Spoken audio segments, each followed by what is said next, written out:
drive an automatic. Hey guys, how's it going? Today we're going to be talking about stalling, in particular how to try and prevent stalling from occurring. The first thing we need to understand is why does the vehicle stall? So let's take a look at the engine. As you can see, when we start the engine, it runs at what we call idle.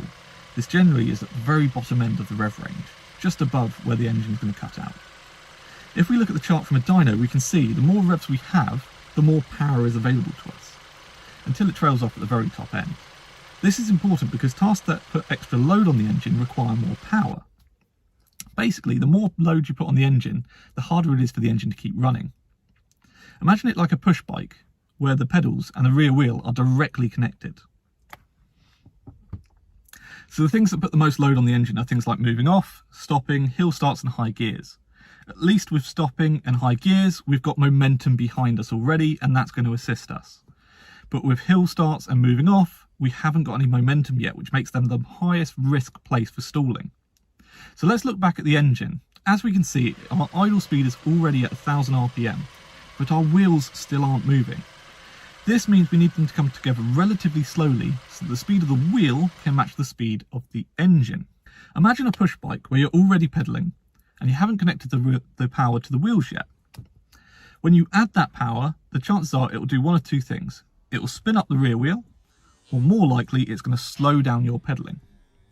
Well, if you imagine your legs there are the engine, if the engine slows down, it cuts out. We can't let that happen. So we need to make that connection slow enough with enough power going through so that we can get the wheel to match the engine so they work in harmony. The other issue we have is if we put too much power through, or if we put it through too quickly, the chances are we're going to overload the wheels and we'll lose grip. It is also possible to stall the car while on the move.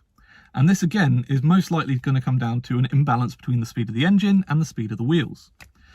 The highest chance of this is if you change into too high a gear for the current speed or load on the vehicle. Imagine pushing the car down a hill. Once the car's moving, the weight will basically move itself.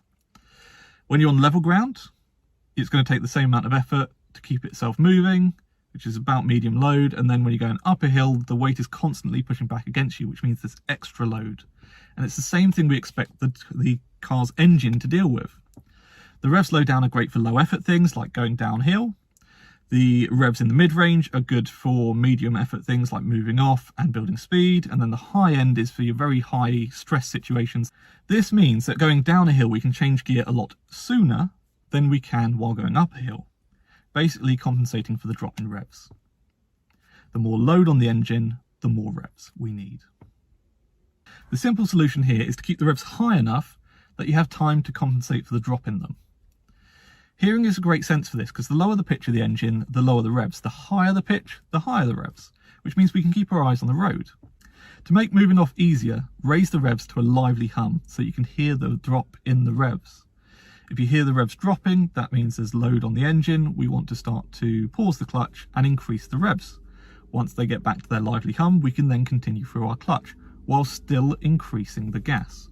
We're aiming for this seesaw action between the two pedals. As one comes up, one goes down. As long as we continue the balance, the car will continue without issue. The more you practice this, the more you'll notice the cues and the more natural your reaction will be. A way I like to practice this is by using a high gear, something like second, to move off in a quiet area. This increases the load and means it's going to take longer to get moving. This is great practice because it means that you're going to have to really listen for those audio cues, and you may need to pause the clutch more often than you would in first gear. Basically, if you can move off in second, you can move off in first, no problem. If you do stall, try not to panic. Nobody wants to get into a crash, so as long as they know you're there, they're never going to aim for you. However, a lot of people may not be expecting you to stall. I mean, they may not be looking at you. So it is important to get the eyes back on you. And one of the best ways to do this is either through using your brake lights or using the horn. Personally, I think the horn works better. I do understand it can be embarrassing to stall, but it's honestly a part of learning and anyone could stall at any point. So don't be afraid to get the eyes back on you, as this will prevent the risk to yourself and your vehicle. It may not actually be necessary for you to stop after you've stalled. The idea is to regain control over the situation, to have another check round and take suitable action. This could mean keeping the car rolling to try again while you're still moving, less load on the engine. It could mean stopping immediately to try and prevent rollback or rolling forward. And it could be rolling a few foot before you stop, giving the car behind enough time to react. It does depend on where the risk is coming from. Restart the car, continue when it's safe to do so. This may require a 6-point check. If vehicles are being impatient, just start off slow, keep good all-round observations and show that intention. Don't rise to the challenge of another road user. If they're getting upset or if they're getting annoyed by your mistake, just ignore them. Once you're out of the situation, try and analyse what happened and learn from it. Thanks for watching, guys. I hope you've enjoyed it. I hope it's been helpful. If it has been, leave a like, leave comments, let me know how we got on. And if you have any questions, again, leave them in the comment section below.